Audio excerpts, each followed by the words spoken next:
So are people moving out of Florida? According to the popular moving and storage company Pods, they are. Fox 13's Ariel Placencia joins us live in Tampa after spending the day looking at the ongoing trends Pods published with its customer data. And Ariel, when it comes to Tampa, they said what they found was surprising. That's right, because recently Pods had Tampa on its top cities that people are moving to. But now, for the first time ever, Tampa finds itself on the list of cities that people are now leaving in the year 2025. Summer tends to be a pretty busy time for All About Moving Tampa Bay. We will pick up Pinellas, Hillsborough, anywhere, and deliver anywhere in the United States. But the Largo Moving Company has noticed something new this year. We always get a lot more out-of-state moves around this time because school's out, but this year is almost double. That seems to support what Pods found when analyzing ongoing trends. The moving and storage company ranked the top 20 cities with the highest number of move-outs. Basically, what cities are people leaving this year? Tampa Bay came in at number 16 because of, quote, soaring prices, traffic, and the increasing risk from hurricanes. Mainly from the beach areas is where we're seeing a big number moving out. And where are Floridians going? North Carolina, South Carolina. That's what Pods found too. 6 Carolina towns made the top 20 cities people are moving to this year. Georgia, the Carolinas, and Tennessee, those are the big hot spots now. I mean, a huge influx of people heading out there. Bay Area realtors have noticed the trend too. They say there is a lot of inventory right now. And we have listings just sitting there, even at like huge price discounts. But there are plenty of moves happening within the state as well. Honestly, you know, you've got a lot of sellers that if they do stay in the Florida market, they're trying to go to higher ground. Buyers seem to be influenced by the hurricanes. Mainly families we see and older couples are moving more inland. And when you look at the list of top cities that people are moving to, both Ocala and Jacksonville made that list. So we've got 2 Florida cities on the move-in list and 2 Florida cities on the move-out list. So the Pod study basically said people are moving to Florida, Haley. They're just not calling it the hot spot that it has been over the past few years. Yeah, certainly can't blame them for maybe finding spots inland. We've had a rough couple of years storm-wise, but very interesting. All right, Ariel Placencia reporting tonight. Ariel, thank you. This video is for everyone, but Florida Latinos, or anyone in Florida who doesn't look like this. Watch this and I'll be right back with something specifically for you. We also know that he will try to invoke the Alien Enemies Act, which would essentially give the federal government the power, the authority to deport, to detain any non-U.S. citizen that they believe is deemed from an enemy country. A lot of people believe that we're talking about mass deportation plans that would just sort of affect undocumented immigrants. That's not true. There are 22 million people that live in mixed status families. So the American would be deported too. That's what Tom American Homan families said. will be deported, will be separated. If we were morally outraged in 2018 when we saw those families being deported and separated at the border, we're about to see that at a mass scale in the interior and with American families. You all heard that, right? Okay. Florida Latinos, listen up. Miami Herald, see it? 1 million Floridians would be kicked out under Trump's mass deportation plan, report says.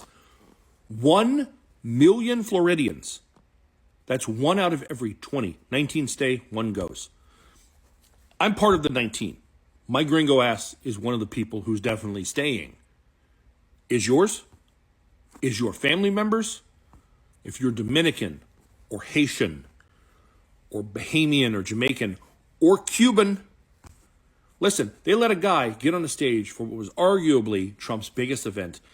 They vetted his jokes because they removed other jokes, and they were perfectly fine with him making a joke, calling Puerto Rico a floating island of garbage. They let him make that joke about a U.S. territory full of U.S. citizens.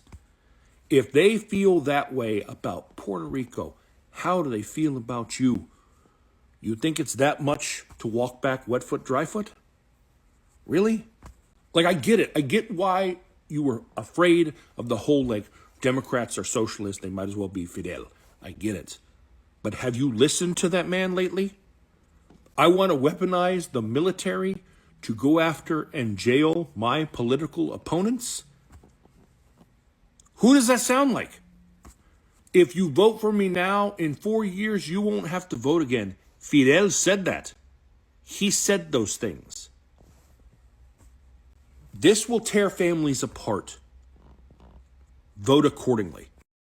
So apparently, Florida is no longer America's dream vacation that somehow turned into a permanent moving plan. People are finally realizing that living in Florida is not like living in a Jimmy Buffett song. It's more like living inside a broken air fryer that occasionally gets smacked by a hurricane. Tampa, which used to be the it girl of relocation, is now officially the we should see other people city. Prices are soaring, traffic is worse than Mario Kart on Rainbow Road, and the hurricanes? They're basically Florida's version of surprise parties, except instead of cake, you get flood damage. And where are Floridians running off to? The Carolinas, which makes sense. It's like Florida, but with slightly less swamp and a higher chance your neighbor won't wrestle an alligator in their backyard. Florida Bill SB 254 was just signed into law this morning by Ron DeSantis. As of today, it goes into effect today. If you have a child and you or your partner live in the state of Florida, you don't even have to live in Florida, but if you have a partner, an ex-partner who lives in the state of Florida who has shared custody of your children, they can legally kidnap your children by just accusing you of exposing them to gender-affirming care. There is no due process. There is no investigation that occurs. The state will come in and take your kids. Or if you are a trans person with children, the state can come in and kidnap your kids legally. There is no plan to update the foster care system to take account for all of the children that will now be removed from safe, loving homes. This is genocide. This is the legal definition of genocide. Alongside those things, there is a new bathroom bill that says that if you are even suspected of being a trans person and you use the wrong bathroom, you could face up to a year in jail. There is a teacher in the state of Florida who is currently under investigation and could lose her teaching license because she showed the Disney movie, Strange World, which is rated PG and features a single queer character.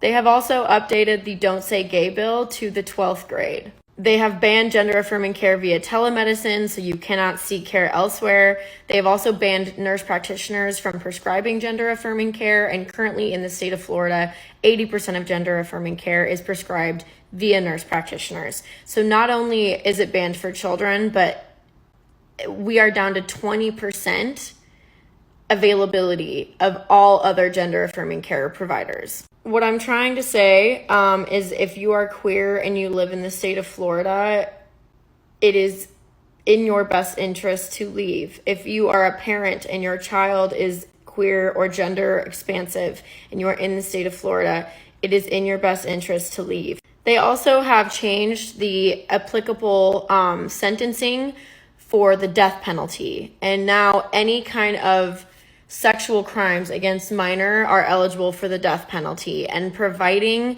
gender-affirming care either via being a provider or as a parent is now considered a sexual crime against children. I don't mean to scare you, but that is the reality of the situation. We are a very short time away from seeing people being put to death. Please get the fuck out. Please get the fuck out. People will be like, oh, why do you want to move out of Florida so bad? And it's literally the beginning of April. It's already hitting the 90s. I just drove my car with my AC all the way up with the window open and my whole back is still sweaty. It's fucking wet. My phone is already getting warnings that it's overheating. Y'all, it's not even late spring yet and it is getting miserably hot. Now, hey, if I had the money to have a home in 2 locations, I would so do that. I would be like one of those snowbirds who comes down in Florida during winter or whatever. Like, that would be fun. But guys, if you've never lived a Florida summer, you can't talk. It's ass, okay? It's so ass. Like, the humidity and the heat combined is a brutal combo. Trust me when I say I want to get out. I want to get out. This is not nice. This is not fun. Oh, and actually, now that I put my hair back, another thing. I have tinea versicolor, and it gets worse in hot, humid weather. So, you know, once springtime hits, I usually get more flare-ups or whatever. If you don't know, it's basically like yeast overgrowth. I have to apply this medicated shampoo on it for it to go away, but that's also not fun. But yeah, it's just like too hot here. And I know that extreme cold climates are not ideal either, but like, man, something about being hot just like makes people extra angry. I feel like when you're cold, you're like too cold to think. That's not good either, don't get me wrong, I would hate that too, but like, it's very different. Like, I can kind of understand why people get extra mad on the road here, because it just gets so hot. Like, it gets so miserably hot in my car. Mind you, I will say I need to get a new car. Like, I need a car with better AC. My AC does work, but it doesn't work well. So it's not worst case scenario, but I am struggling already in the spring. So I know in the summer, like, I'm gonna have to fucking get a new car. Like, I can't keep up with this shit. And then to top it off, there are people who are not showering every day and putting on deodorant, or like, I don't know, putting on natural deodorant or minimal deodorant, whatever, and they stink up the whole place, and then it pisses off everybody even more. So yeah, that's why I am trying to save up to leave this place. But here's the thing. People move to Florida with this fantasy in their head. They think it's all beaches, mojitos, and Mickey Mouse waving at you on the way to Publix. And then reality hits. It's 100 degrees at midnight, your rent costs more than your car, and the local iguana has better health insurance than you. Even the locals are tired. You ever meet a native Floridian? They have this permanent look like they've been arguing with the sun for 30 years and keep losing.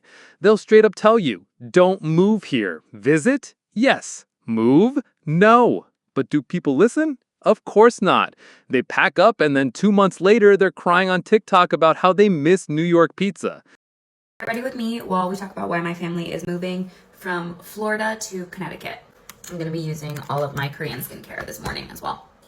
We have 1-year-old twins and a 5-year-old, and our main reason why we are moving to Connecticut, well, I wouldn't say main, but one of the top reasons is the schools. It's the second best schools in the country, and we cannot pay for private schools for 3 children, or at least we really, really don't want to. We will be saving at minimum $30,000 a year for putting our kids through the Connecticut public school system. And before you come at me and you're just like, well, why don't you just put them in public schools in Florida? I'm someone who grew up in Miami, Florida. I went to public schools. They were great when I grew up, but times they are a-changin'. I live in St. Augustine, Florida right now, and just completely eliminated the gifted program here. I have older kids that they didn't even have English courses that they could take because they didn't have teachers for it in high school. AP courses are limited. There's not a ton of resources, and not to mention all like the crazy banned book stuff. Like, I'm going to try to make this post not too political, but it really is a very conservative area to be putting your kids through the public school system. It's very religious heavy, and that is just not where we side with. And there's nothing wrong with that. If you want to put your kids in a private Christian or Catholic school, amazing. But for the public school system here, it's just not really aligning with how we want to be raising our children. DeSantis has made things really difficult for public schools here, and it's just something we want to stray away from. And we've looked into the public school system in Connecticut, and it is fan-freaking-tastic, and I'm very excited for my kids to go to school there and have a great public school experience. Second reason is safety. Florida gun laws are pretty awful. We are not necessarily an anti-gun household. Like, I support guns in the sense that people should have a right to own a gun to hunt. My brother hunts for his food, and I don't think that everyone should have their guns taken away from them, but I do think that that needs to be heavily regulated. And in Florida, they seem to think the opposite, that it should be less regulated. And that's just not something that I align with. And it makes me scared for even just like my kids to go over their friends' houses, because guns are just willy-nilly here for the most part. And I'm very excited to get away from that culture. Oh, I lied. These are one thing I'm using. That's not my Korean skincare. These are my hyaluronic acid 3%. This is so hydrating. I freaking love this stuff. Okay, so the third reason, and stay with me for this one, is affordability. And I know what you're going to say. Are you crazy? Connecticut taxes are so intense. You're going to be paying a fortune. It's one of the most expensive places to live, blah, blah, blah. I've heard it. But in the area we live in, we will never be able to afford to buy a house again. Like, we would be living way away in like not super nice area to be able to afford something that we would pre-qualify for. We are looking in the area of Connecticut, in the West Hartford area, and we can find like a beautiful 3-bedroom, 2-bathroom, 1,700 square feet, roughly, some of them even more, with land for like in the 400 price point, some a little bit less, some a little bit more. That in areas that we would be looking in St. Augustine would be like $600,000. And right now we are lucky enough to be saving and living on the first floor of my parents' house, so we can save to buy again. But it's just not sustainable for a family of 5. We are over renting. We were paying a fortune to rent in St. Augustine. We want to own again, and It's just not going to happen in our area. Not to mention what we're paying for healthcare here, we're paying for private school here.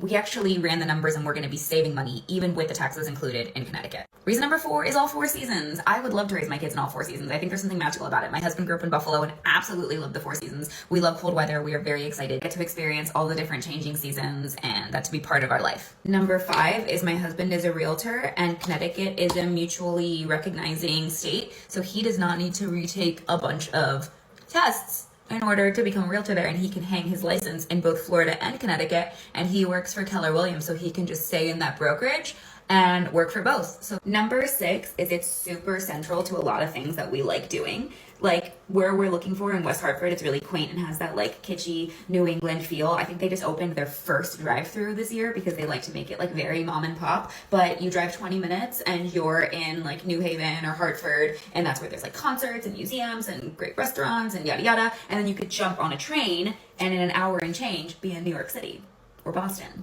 And that's pretty cool. That's like shorter than us driving to Orlando for a concert or to go to the parks or something, which is what we do for fun in Florida. I also have some family in Connecticut. I have an uncle, some cousins, and my grandma lives in Connecticut. And then we're closer to a lot of Mike's family in Buffalo, so we can actually like visit them, and our kids can grow up knowing their extended family in Buffalo, which is cool because right now we see them maybe like once every 2 or 3 years. Of course, the hardest part is going to be leaving my family in Florida, and that's something that we are definitely sad about and think about often, but we have to do what's best for our family, and we're really excited for this adventure. And if you want to see how it unravels and follow along on our journey, hit that follow button. But we are getting out of Florida and we're going to New England, and we are stoked. Have a great day. I am seeing more and more people leave Florida because of the crazy taxes that they have down there. Regardless of not having state income tax, it's more expensive to live because the property taxes are outrageous. The insurance for vehicles is outrageous. The insurance for homes is outrageous because of the hurricanes. So people are deucing out. They are getting out of Florida and heading north, like you, Vermont. So I hear you, man. I'm hearing more of that story every day. I have lived in Orlando for about a year now, and I just want to tell you guys why I do not like it here. Just as a disclaimer, I'm not new to Florida. I used to live in the Tampa Bay, and then we moved to Orlando within the last year, and I just want to tell you guys why it is just not for us. The first thing is that there's literally like no nature around here. Every little bit of nature has been torn down, and they are either building new housing or tourist destinations. Second reason is traffic, and obviously you would expect there to be traffic because, like I said, this is a tourist destination. But guys, the roads are just not big enough for all the traffic and the surplus of people moving here and traveling. It gets so backed up. It doesn't matter what time it is, day or night, the traffic is always there. Third reason are the beaches. I used to live literally like right beside Clearwater Beach, so it's kind of hard to give up direct access to the beach living in the center of the state. And obviously like I knew that when we were moving here, but once you move here, like wow, I can't just go to the beach down the street anymore. It's like a whole ordeal. And finally, this is definitely tailored to my situation, but I miss my family, honestly. I can't go on a date with Brandon or anything because our family lives 2 hours away. So if we ever do want to go do something by ourselves, we have to drive 2 hours to have a babysitter because I truly just do not trust anybody to watch my kids, and the few people I do trust live in Tampa. Miami is also a place that is very easy to target with regard to the new Trump administration will be doing. USA Today reported last week that Trump's deportation plan could target as many as 1.1 million people in the state of Florida, and that represents 5% of the Floridian population. They are folks who are undocumented, folks with TPS, folks with DACA, folks with parole. As I've already shared with you, my list of folks who are easy to reach by the federal government, those who are on this parole, the 2-year parole that Biden created for Cubans, Nicaraguans, Venezuelans. Very easy to target those individuals because the government already has their information. They have a work permit right now. In Florida, deportations could negatively affect families, workplaces, of course, the economy there, with many fearing job losses and family separations. Now, the article says Miami-Dade, with a large Hispanic population, could be ground zero for Trump's policies. despite its recent support for Trump in the 2024 election. Again, it goes on to say a lot about the fear and uncertainty faced by the immigrant community there in Florida. So you have New Jersey, you have Florida, certainly you have other big cities which could also be considered ground zero for these efforts that the Trump administration is planning to launch from day one.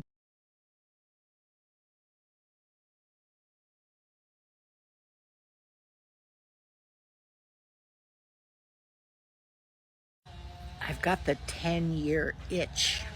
Yeah, but this time it's coming in 8 years instead of 10. I want to get out of Florida.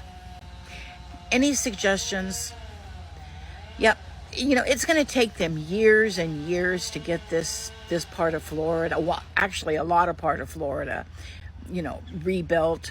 And, you know, I'm 70. I want to be somewhere that's already built. I want to be in a state that is safe. Yeah, good luck with that. I don't want to go back to California because I don't want to deal with the fires, and I don't want to deal with the fault, being on the fault. And I don't want to deal with the politic. I don't want to go back to California. There's just no ifs and buts. So that ain't happening. But I don't want to stay in Florida. I don't want to be with all these mosquitoes and all this humidity and all this restructuring, all this rebuilding.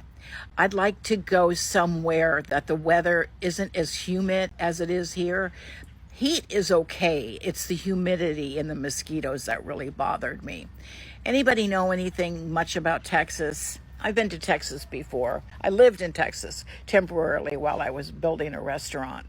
And I kind of liked it, but I kind of forgot. I've been in there. I've been to all the states except like New Jersey. I've been to New York. Any suggestions out there where a 70-year-old single woman that has just a little bit of money, but enough to get a small house or a medium-sized condo or apartment? Any suggestions out there? I've got less than 3 months here in Florida. I'm going to keep my word. I am going to leave Florida. I don't want to live here anymore. I don't want to be here in July when it's hotter than heck. Okay, you guys all told me on one video of all the different places that, you know, the states that you lived in, and gave me the good qualities and everything. But one thing I forgot to tell you, I need to work wherever I go. And what I'm going to do is I'm going to do my ride sharing, you know, that I'm doing like I'm doing now. I need the extra income. So I need to be going to a state that has to a city in any state that has a metropolitan feel. There's got to be a lot of people taking these ride shares. I need that. I can't go to a little teeny town and make any money. So it's got to be like a Chicago, or it could be a suburb close enough to Chicago for me to get there, like within an hour's drive. I just need to be near a lot of people. Okay, one of my concerns is I know up in New York and Chicago and all up those places that it snows. Do people drive in the snow? I know that I've never done this before, but do people actually drive in the snow? What do people do in the wintertime? I'm thinking maybe in the Midwest, I don't know. I'm not saying no to snow. I'm just saying no to heat, and I want to get out. And I don't want to be in California either. I'm done with California, did too many chapters of my life there, and I've done a whole decade almost here in Florida. I'm done. I need somewhere else to go. Somewhere not so hot, somewhere not too expensive, somewhere where I can meet people. What do you guys think? I'm in full support of the Stop Moving to Florida movement because, god damn, enough is enough, fam. And the thing about it is, I'm not saying we're not welcoming people into Florida, because who am I to say we don't welcome people here. But it's like, stop bringing your fucking politics down here, fam. I was just speaking with one of my neighbors, and he's from North. He's very cool. Like, he enjoys everything about Florida, and that's the ones we enjoy having here.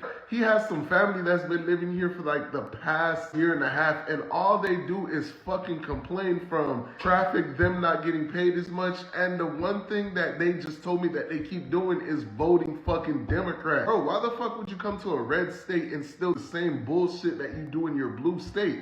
Like, it does not make no fucking sense. You guys keep coming down here to escape high taxes, high this, high that, just to find out that the minimum wage in Florida is $7.04. I know a lot of people's not getting paid that, but living down here was not expensive until you guys flooded into Florida. That's why everywhere you go, they're building new condos, new apartments that nobody's gonna fucking live in. And it's so fucking expensive to the point where it's like, bro, who the fuck is gonna live here? You got these people coming from California, New York, Jersey, all over the road. You know, there's other places that you guys can go as well, right? Like, there's other places you guys can go as well that pays you a lot more than it pays down here in Florida. Everybody keeps thinking this is a retirement state, the sunshine state, blah, blah, blah. No, fam, it's fucking crazy and wild out here because the people from up north come down here and they bring their bullshit. And it's like, bro, stop doing that weird shit. All right, let me give you my honest review of living in Miami these last 2 years, okay? Listen up. This is brought to you by Daily Duncan. Miami, Florida is a beautiful city. Southern Florida is very beautiful. Boca, West Palm, Fort Lauderdale, all beautiful places. So I lived in Miami for about 2 years. I absolutely loved the weather, the nature. You have beaches, you have islands, you have the Everglades, which is this big national forest that is very eclectic when it comes to terrain. The sunrises in Southern Florida are magical, man. I mean, literally one of the most euphoric things you could do is wake up and watch the sunrise in Southern Florida. The Latin food here, Hispanic food here is unmatched than any other place in America. The food scene here is amazing. I have plenty of great reviews of all the food in Miami. You're more than welcome to look at my playlist on my page. For the most part, it's relatively clean, it's relatively safe. Miami is definitely its own world. It is not part of America. You get some first world experiences and some third world experiences all in the same city. Miami, in essence, superficially, is a beautiful city. Now let's talk about the internal things of Miami. Business practices in Miami, people in Miami definitely need to check your references, double check, recheck, and then triple check. A lot of people do a lot of sketchy, scammy things here. So just make sure that you are protecting yourself if you come down here, want to move down here and start something or go in business with someone. If you have financial insecurities, Miami will purge that out. There's always somebody that has 10 times the money you do and is living 10 times the life you are. So if you're not emotionally or mentally stable, you may have an issue in Miami.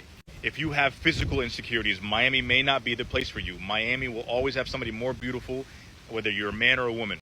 And a lot of people are thinking they come here from up north or out west and they think they're hot shit. They come to Miami and, you know, they're not getting the things that they want because they thought that their looks would get them a certain way. Miami has to be the most unaffordable city I've ever lived in. The average one-bedroom apartment in Miami is $2,500. That's in an average area. So if you want to live in Brickell, you want to live in Midtown, you want to live in Wynwood, you want to live in all the popular places, you're going to expect to pay for one bedroom $3,000 and up. And I make great money, alhamdulillah. I pray that God increases all our blessings, but it didn't really go far in Miami. And I was okay with that, right? I had nice cars, I had nice things. I enjoyed Miami for what it was. But if you're a man and you have insecurities, if you're a woman, you have insecurities, Miami will definitely test those insecurities. If you're trying to move to Miami, Florida, you don't speak Spanish, you may have a problem. 90% of people here only speak Spanish. I say 80. The Uber drivers, restaurant people, you'll have a really hard time with the language barrier with people that live here. If you're trying to move here, I really would stay away from Midtown, Brickell. My advice to you is to go to Aventura, Coral Gables, a little bit out west, and Doral. Doral is an amazing up-and-coming city. Or even up north, Hollywood, Fort Lauderdale, Broward, Palm Beach. I met a lot of good people here. I met some amazing friends, but it was very superficial, and there was no substance to our relationship. And I don't know if it's just a Miami thing or maybe just the people I picked. I don't know. All in all, if you're looking to live in Miami, Florida, I definitely would triple check and double check where you are in your life because Miami isn't for everybody.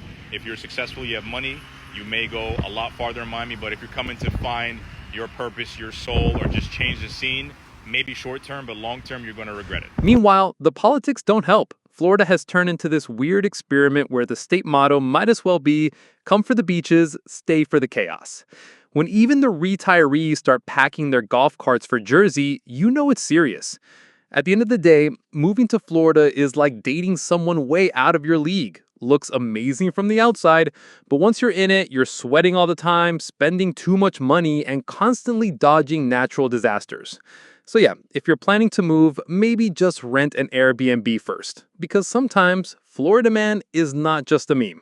It's your neighbor. So 7 months ago, my husband and I took our 1-year-old daughter and we moved from Long Island, New York to St. Petersburg, Florida. And in about 2 months, we're moving back to New York. There's a few reasons why. First, before I get into why we're moving back, I want to say that I love St. Petersburg, Florida. It's a really great small city. I think we all know that there are a few fundamental differences between Florida and New York, and unfortunately, that and other reasons are why we are moving back. So the first reason is being a mom and getting ready to send your kid off to school. You want to make sure that they go to a good school. And in the area of Florida that I like, in St. Petersburg, there are no great schools. There are private options that I just don't have the money for. The main reason that we are leaving is that we had a death in the family back in May. After everything, we ended up inheriting part of the property.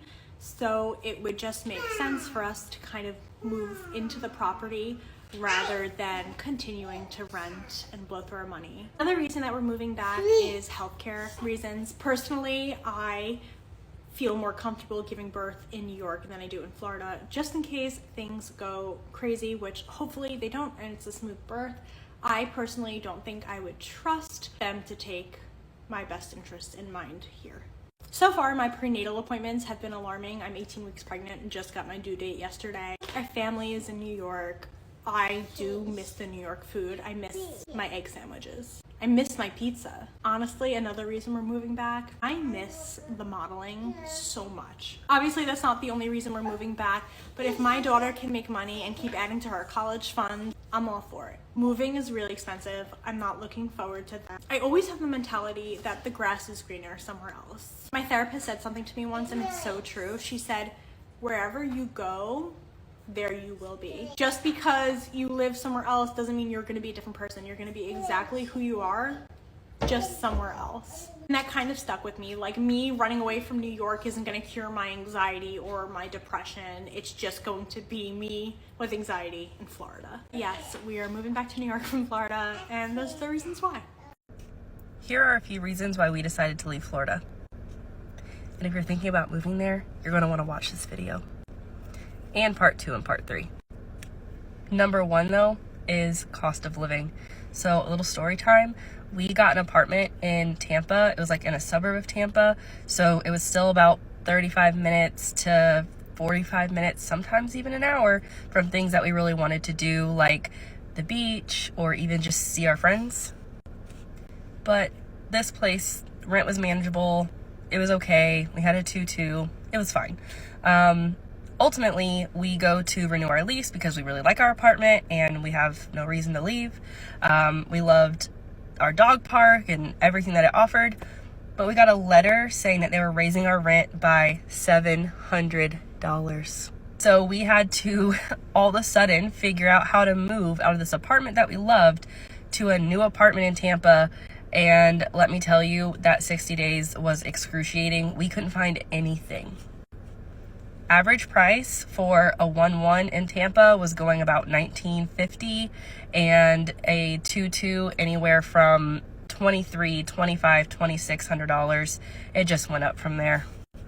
We did end up finding another apartment in Tampa.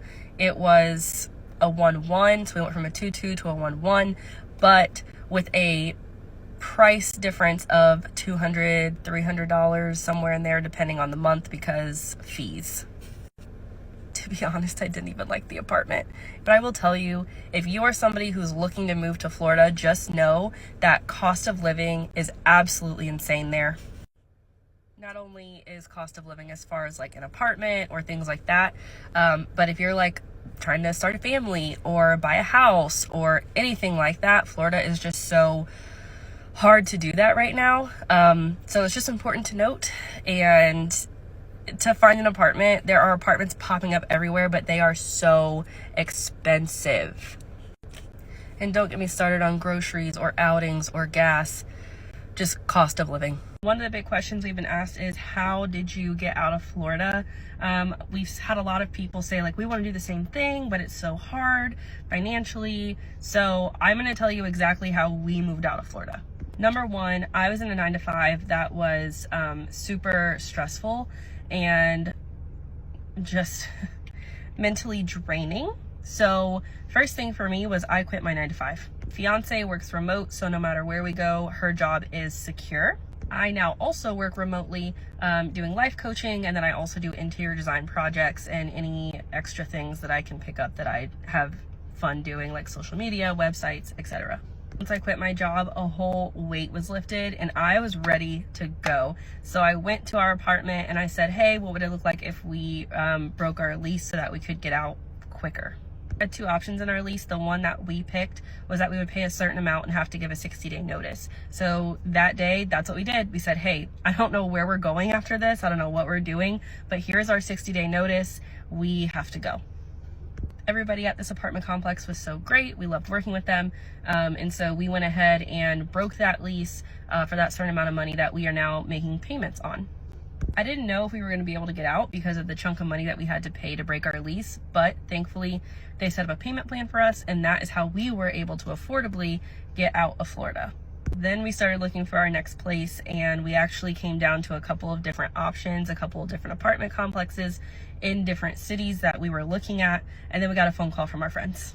These angels said, hey, while you're trying to figure out your next steps, while you're trying to figure out where you want to live, why don't you just come stay with us? I will tell you, my mental health has just skyrocketed ever since leaving that apartment, leaving Florida, and moving in with our friends. And we feel so at peace right now. So if you are looking to make the decision to leave Florida, I hope I can empower you to do that. And if you love Florida and that's your place, more power to you. I am not saying that you can't love Florida. This is just what we did, and I'm just sharing my experience. Yo, well, maybe think a joke. They maybe thought this as a joke, but a serious pussy clot. Let me tell you something. Yo, nobody in there Florida. Every fucking body gone from Florida, brother. The road empty your fuck. Store empty. Every fucking thing empty. Parking lot empty. Bruh. I don't know what to tell us. This, nobody now turn up for work. But what do I realize? You see Florida, a lot of immigrants there. A lot of people are there. A lot of people there when you have them papers and them work your fuck. But I blame them to you. I blame them to you. Fuck, I may show you things. Them people are there for so fucking long. Bruh, them people are there long time energy. And the man they could have straightened out their fucking self. The man they could have straightened out their fucking self, brother. But yo, you see. That's why I tell a man, say, yo, sometimes you can't make blood clot party and girl take your money in a dog. First thing you come and say you have blood clot, you have to make sure say your thing alright, my G. You have to make sure say yourself alright, because if you not alright, no blood clot body can't alright. I have some people want to put them first before you, but you can't work that way, my G. You have to make sure say, yo, you good at all fucking time. Because right now you have to run up and blood clot down and a duck from that one and a duck from this one. You see me I come from? Brother car, which is if you did blood clot, organize yourself. You're not alright, but no. Back up on table, hype this out, this, that, car rental. Yo, brother, I don't like it, brother. I don't have one buckler to Joyce, but I don't like it, G. I don't like it. That's why I tell the man, I said, I'm going to have to take care of the blood clot self, G. Take care of the fucking self.